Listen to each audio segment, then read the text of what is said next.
I'm going to share with you 5 things that I shouldn't be doing as a professional fitness person that I do. And I want to share with you the non-negotiables that I absolutely do, which allows me to get away with not doing the other things that I should do. I hope that makes sense. All right, so let's start with the 5 things that I quote unquote should be doing according to the rules, said sarcastically, that I don't do. Thing number 1 is eating breakfast. Now, I'm gonna obviously explain all of these. I'm not just gonna make you a list. When it comes to things like cortisol control, when it comes to balancing your blood sugar, breakfast is incredibly important. I'm going to also add getting enough protein in, right? Breakfast is such an important part. If you can get enough protein in at breakfast, it's going to keep you full longer. It's going to help you balance your blood sugar. It's going to keep your cortisol under control. Breakfast is fantastic for you. I highly recommend eating breakfast. And what I hear from a lot of our women is, I already messed up today. Interesting. Tell me more.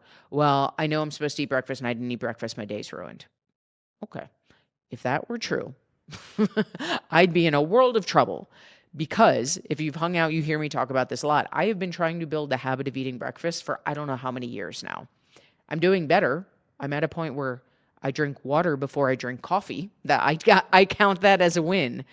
I have not established the routine of eating breakfast after all these years. I know all the benefits of it. I know how much better I feel on the rare day I do it. And it's just not a part of my morning routine. So if you can eat breakfast, I highly recommend eating breakfast for all the reasons we talk about: blood sugar, cortisol, getting protein in, hunger. It is a fantastic habit to build. I do not do it the vast majority of days. When I do, I feel great. And it hasn't been enough to establish the routine. So thing number 1 that I quote unquote should do, and I do not as a fitness professional, is I, more days than not, do not eat breakfast. Thing number 2, if you know me at all, you know what I'm going to say. I don't do cardio.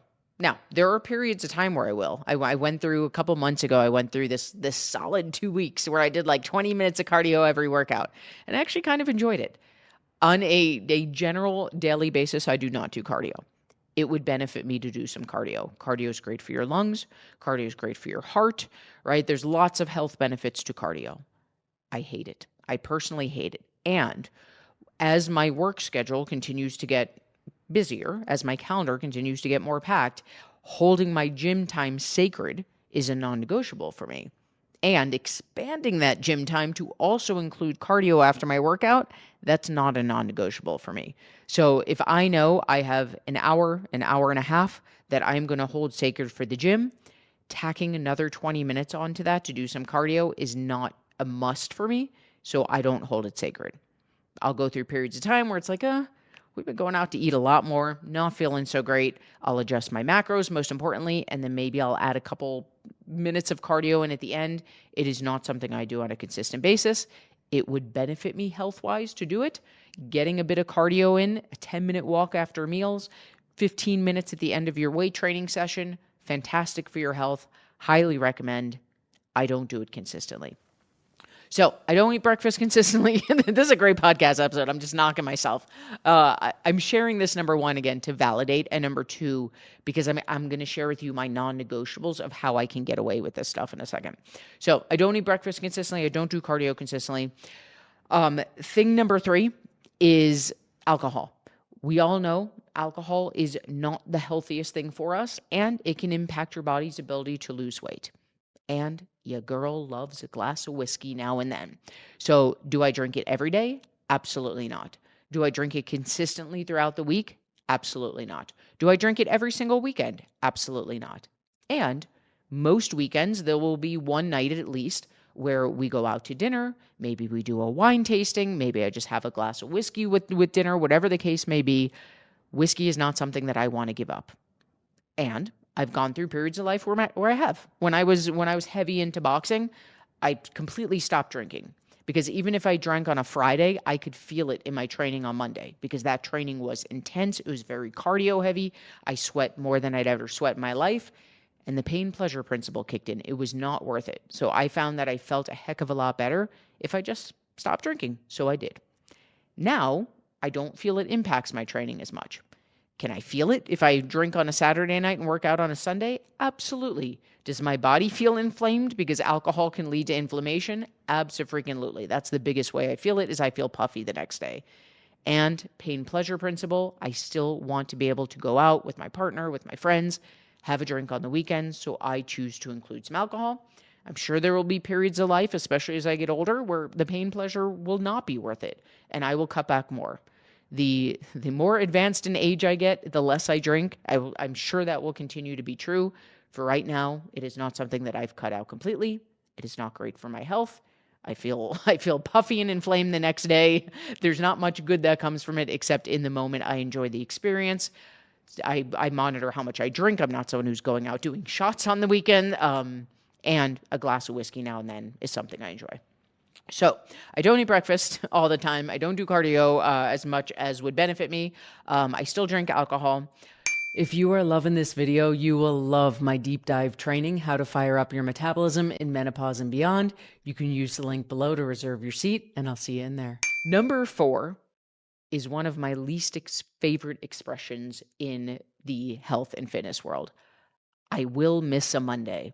All these 20, 30-year-old trainers who are spitting in our face, making us do burpees till we want to puke, and telling us never miss a Monday. Why? Right? And why? Is the world going to end? Is anyone going to love you less? Is your week ruined? This is really the key for me. Is your week ruined if you miss a Monday?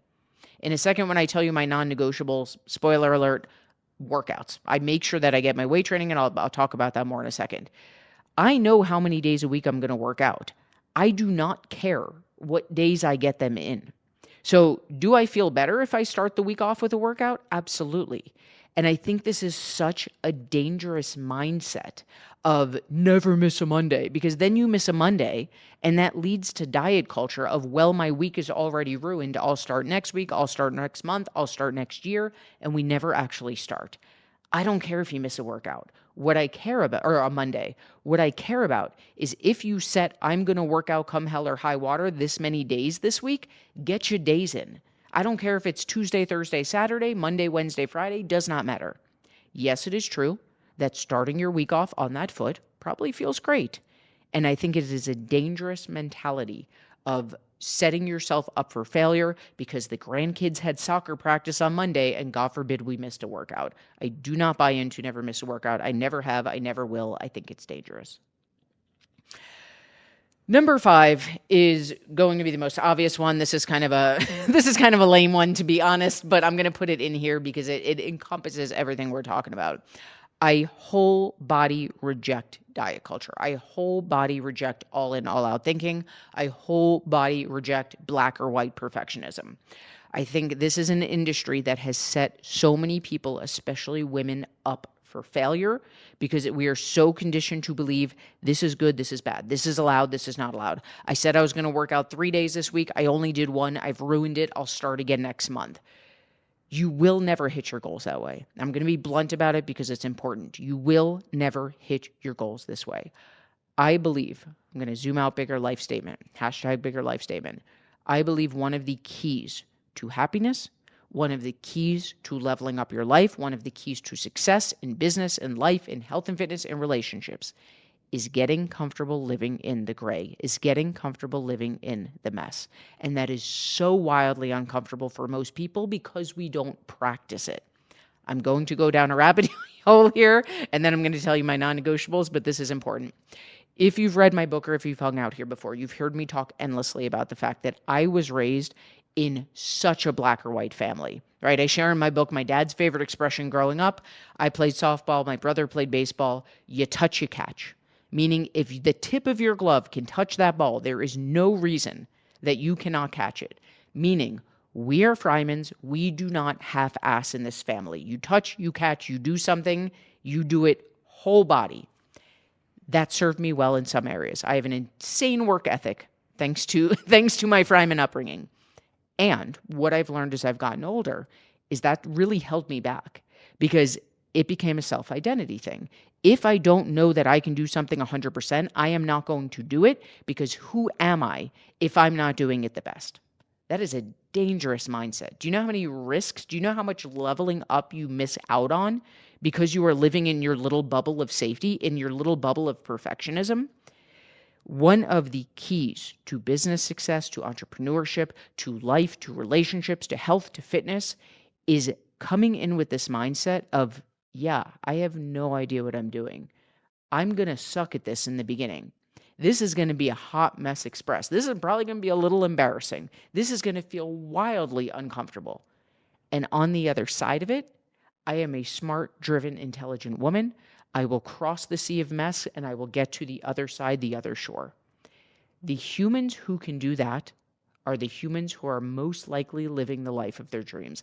I fully believe as an entrepreneur that the reason that, what's the stat, 95% of businesses don't make it, this is one of the heavy hitters, because most people will not be comfortable in the discomfort. And you cannot grow a business without getting comfortable in the discomfort. You cannot establish a new workout routine. You cannot establish new nutrition routines and stick with them if you are not comfortable in the discomfort, if you are not comfortable letting go of perfectionism, which is a fear-based badge of honor that we have made up and nobody actually wants. We want it. The society, our friends, our families don't want it. It is not a powerful thing like we like to tell ourselves. I have a whole podcast episode about perfectionism. It is fear-based. It is holding us back. It is not the badge of honor that we think it is. When we can release that, when we can go into this saying, I am going to do my best this week, and it is not going to be perfect, this is where we start to level up. One thing we tell our members endlessly is if you are doing this 100%, I used to do this with my members. I used to not let them do it 100%. If they came to me and said, Rachel, I've been on this program for 2 weeks. I haven't missed a single day of tracking. I would literally give them as a homework assignment, you're not allowed to track tomorrow, because 100% is not sustainable anywhere. 80%, 75%, that's sustainable. And the more we can release this BS, black or white perfectionist thinking, and we can embrace the mess, we can get comfortable being uncomfortable, we can live in the gray, we can live in the imperfection of this, the more successful we are going to be. So, number 5, that's kind of my cop-out one, but it's the most important one, is I fully reject diet culture, all in, all out perfectionist thinking. Getting comfortable in the uncomfortable, living in the mess, living in the gray is how you level up your life. And bonus, that's what humans actually connect to, right? Let me zoom out for a second. The reason that I've heard for a decade, I love when you talk about donuts. I love when you talk about whiskey because it makes you a real human. We don't connect to these some of us do, most of us don't. We don't connect to these fitness trainers on social media who have the perfect body and the perfect life and they only eat perfectly. First of all, it's all BS. It's all a facade for social media. We know that's not what their life looks like. And we can't relate to that because who actually lives like that? The answer is no one. We know it's a facade. We're too smart for that. So what I've heard time and time again is like, you're just very real. And it's like, cool. Because this is my life. You talk to my partner, she will tell you, yeah, the girl loves whiskey, the girl loves donuts, right? I'm not BSing, I'm not hiding behind a veil. And I share that because living in the mess, showing the quote unquote imperfect part of us, which I don't even think is imperfect, I think it's just real. That's what humans connect to. By human design, we are a connecting species, and we connect to vulnerability, we connect to what's real, we don't connect to perfectionism and facades.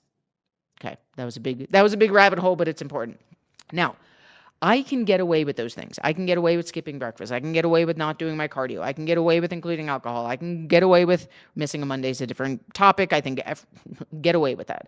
And I can get away with rejecting diet culture because I have 3 non-negotiables, which means I don't want to say come hell or high water because there's weeks this doesn't happen, right? If I'm traveling, I'll do my best.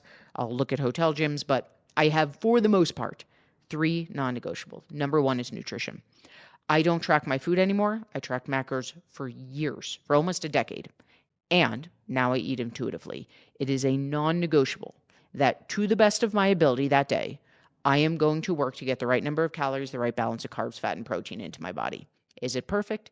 No. When I travel, I bring my protein-based snacks. I don't do it perfectly. On days where I'm in front of my computer for 15 hours and I forget to eat, I do my best to catch up at the end of the day. It is not perfect. And it is a non-negotiable for me that I am going to do my best to focus on nutrition the vast majority of days. Non-negotiable. Number 2, workouts.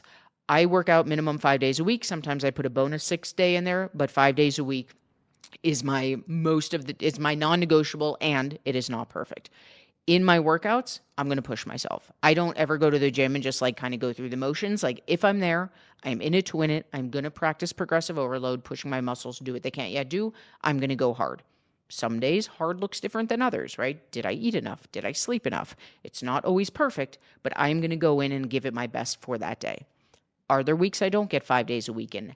Absolutely. If I am sick, if I'm traveling and I can't get to a hotel gym and I miss a day, the world does not end, and it is a non-negotiable for me that I'm going to prioritize it. And number 3 is I focus intensely on my cortisol levels. This is not just a perimenopause, menopause type of thing. This is something I focused on my whole life. I think most people get to the end of their life and they're like, why was I so stressed? Why did I sweat the small stuffs? What was I so worried about? And I've shared in past episodes, losing a friend very early on in life changed my mindset. I don't ever want to be, my hell on earth is looking back on my life with regret, is letting fear run the show, is feeling like I spend all day, every day stressed out about things that don't really matter. So from a very early age, this is why I'm so into the neuroscience work. I decided that I'm going to consciously focus on, I didn't think of it as cortisol levels at the time. I thought of it as mindset work. As I've gotten older and I know the impact of cortisol, this is a priority for me. So every single morning, part of my morning routine, it is not hours, but it is part of my non-negotiable, is I wake up. We have a infrared sauna in our house. I go in the sauna for 15 minutes. I meditate for 10 of those minutes. It is not hours of my day. I'm not joining a silent retreat in India. It's a little routine. I do 10 to 15 minutes. I meditate. I stretch for like 2 minutes. That's a newer thing as age has crept in. And then I start my workday. During my workday, if I feel myself getting stressed, I make myself pause, breathe, get out of it for a second, shake it off energetically, get back to it. Again, back in the day, I thought of it as more mindset work. As I've gotten older, now I'm focusing on cortisol control because I have the terminology for that. Those 3 things are my non-negotiable. My nutrition is always number 1. My workouts are always number 2, and my cortisol control is in there as well. Because I've been focused on those things as heavily as I have for so long, I can get away with not doing a lot of the shoulds, right? Now, for you, your non-negotiables might be different. I highly suggest that nutrition be number 1, right? It is very hard to get away with things if nutrition isn't number 1. Workouts would be a fantastic number 2. Cortisol would be a fantastic number 3. The one that's most important to me, because as an educator, I want you to have the keys to the kingdom, is nutrition. Here's the point of this entire episode. If we are trying to do things perfectly, you will never stick with this. And I say that with all the love in the world. I say that knowing that I'm speaking to a lot of people, not individuals, and I feel very comfortable making that statement. If you are trying to do this perfectly, not because you're a terrible human, not because you lack willpower, but because of human nature, if you are trying to do this perfectly, you will not stick with it.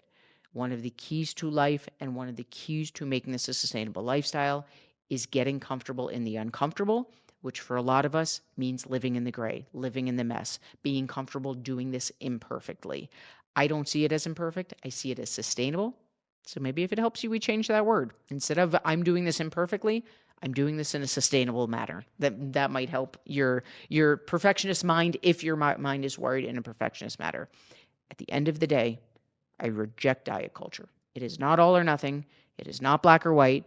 I will always, always, always prefer that you do this 75% or 80% to 100% because 100% is not sustainable, and we are here for a sustainable lifestyle.